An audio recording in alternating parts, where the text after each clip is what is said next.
I don't share the intense hatred for Sonic Forces that many other Sonic fans do. To me, the game is, while bad in some parts, just painfully average. That doesn't mean that there wasn't an attempt at making something greater than what we got though, we just ended up with mid for whatever reason. Despite not having much interest in what the game has to offer, the character of Infinite, the game's antagonist alongside Dr. Eggman, has been subject to many discussions around the fanbase, so what I'll be doing for this video is some good old analysis of a character that most people see as wasted potential. Before we deep dive into Infinite's character, I feel like we need to understand how this thing works. The Phantom Ruby is the core of Infinite's power, but it remains a largely mysterious yet powerful gemstone. The Phantom Ruby seems to be capable of many different things. It can make living beings and machines stronger, as seen with Infinite in Sonic Forces and the hard-boiled heavies from Sonic Mania, who are all originally egg robos. It can also warp the user and the people around them to different locations. I'm gonna be honest, so far the Phantom Ruby just sounds like the 8th Chaos Emerald. Since that's the case, why didn't Infinite Eggman just use the emeralds?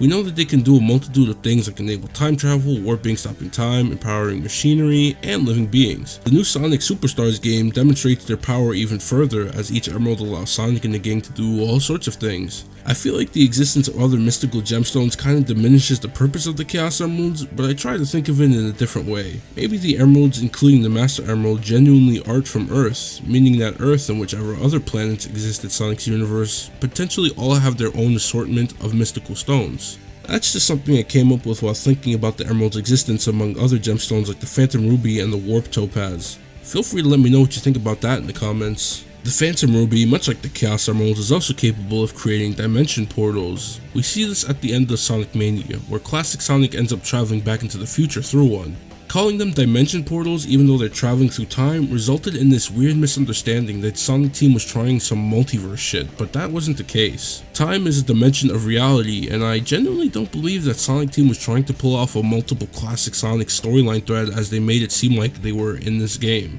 Thankfully, Tales Tube number 4 confirmed that the portal classic Sonic uses to go back into the past is a dimensional portal, so I think it's safe to assume that the same thing happened again at the end of Sonic Mania.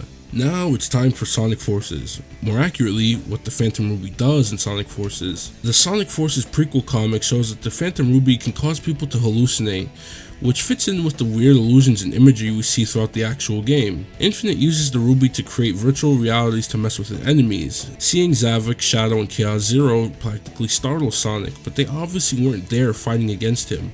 I watched a guy named Piggy Poo Pro's video about the Phantom Ruby, and he theorized that even though we see some illusions like Zavok and Chaos Zero still lingering around, it can be inferred that Chaos Zero is simply Tails hallucinating due to the large-scale effects of the Phantom Ruby. And since Zavok in his boss fight never directly attacks Sonic, it means that he's part of a virtual reality Eggman created with the Phantom Ruby prototype in his spaceship.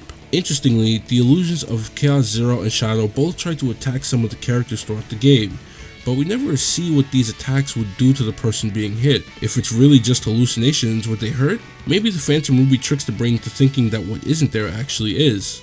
Then it would trick the brain into thinking that these attacks will cause pain, which I personally think is incredibly interesting from a psychological standpoint. If Sonic was a darker series, Infinite probably could have used the Phantom Ruby to do some sick shit, like the Tsukuyomi ability from Naruto. Tails also says that if you're under the control of the Phantom Ruby, whatever hallucinations you may see are a part of your reality, so... Wait, that actually is basically like Tsukuyomi already. Let's circle back to the Phantom Ruby prototypes. Eggman created a few different prototypes of the Phantom Ruby, keeping the original one for himself and eventually giving Infinite the finalized prototype he created halfway through Forces. The various prototypes don't seem to differ in what they can do. The final prototype is simply the maximized version of the Phantom Ruby that Eggman gave to Infinite. The weird thing about all these Phantom Ruby prototypes is Infinite drops one in the Mystic Jungle but somehow isn't aware that he did? The created player eventually finds it in the same area and then uses the prototype to cancel out the effects of Infinite's own finalized version. It kinda bothers me that the unfinished prototype of the Phantom Ruby was able to combat the power of the finalized prototype. I do believe some thought went into its conception, but it wasn't properly fleshed out.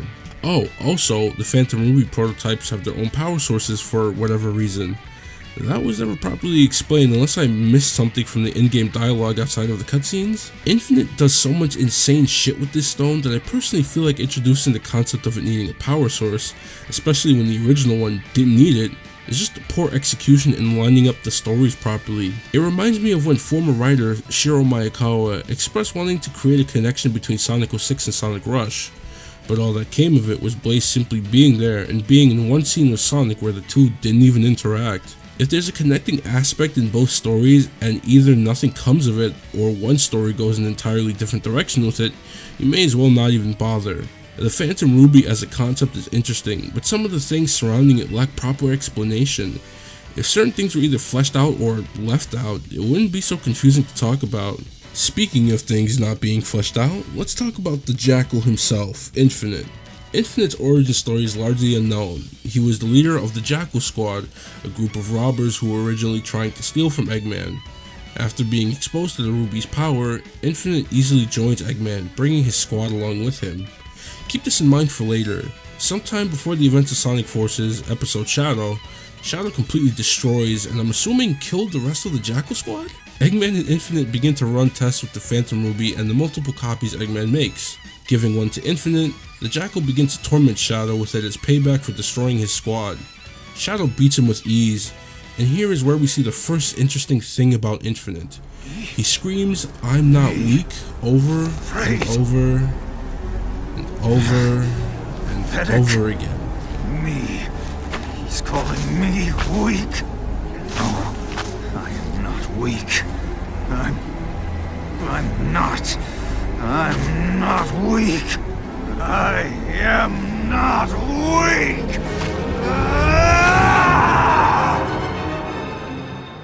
This scene has been clowned into oblivion at this point, but I actually think it's some good insight to Infinite's character that expands upon the obvious, overly edgy act covering up what is a fragile individual on the inside.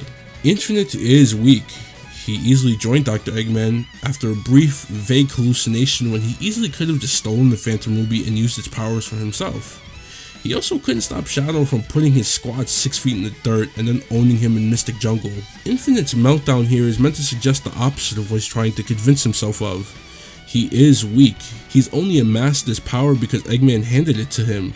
In truth, his false bravado is the result of his perception of power. The Phantom Ruby can be argued to be on Chaos Emerald level, and with its power not even fully realized by Infinite himself, of course he would feel like he isn't weak.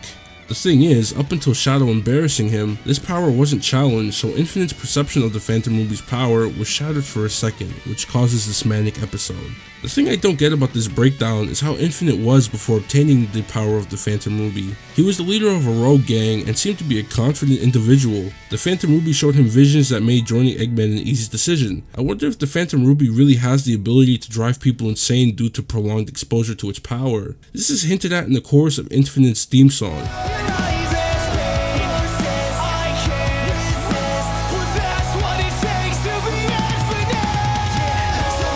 Infinite is secretly dealing with a lot of pain. The loss of his team, whatever pain using the Phantom Ruby puts him through, it's all for this power that the Phantom Ruby gives him, and because of that, Infinite regresses.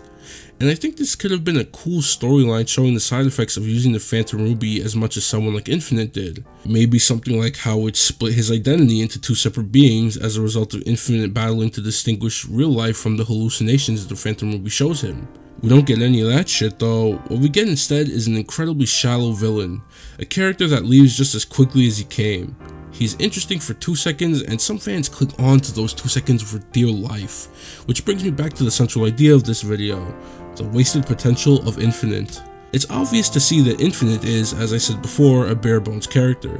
To me, it doesn't feel like Sonic Team really put any proper effort behind getting this character over to the audience in any way. But allow me to be a little nasty and come at this from a stupid angle for a second. What if that was the point?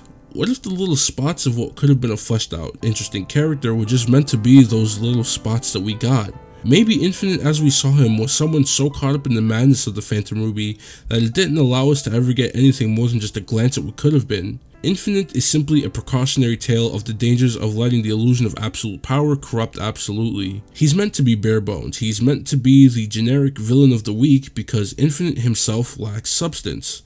Whether all of this is intentional, simply coincidence, bad writing, I think viewing Infinite as a bad character, while incredibly true, valid, and empirically correct, isn't the only way that we should look at him. Even if it is dumb, I personally think it's fun to look at some of these characters differently from what the norm consensus is.